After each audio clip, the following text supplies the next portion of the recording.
How to insert a microSD card into Redmi 14C. Open the slot located at the top left corner of the phone. This is where you have space for the SIM cards and one SD card. Take the SIM removal tool that comes with your device. If you don't have it on hand, you can use a regular paperclip or a push pin. Just straighten one end, and it works just as well. Insert that tool into the small hole next to the slot and gently press. The tray should slightly pop out.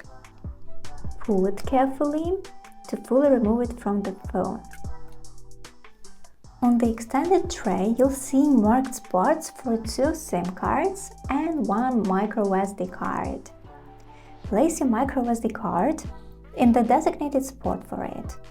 Make sure that the card is flat and doesn't extend beyond the edges of the tray.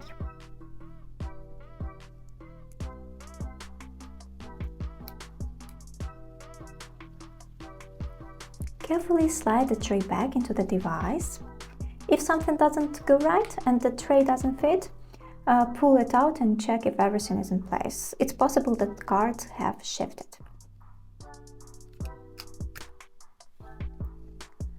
Once the tray is back in place, the phone should automatically recognize the microSD card. That's it. Thanks for watching. Don't forget to subscribe and like the video.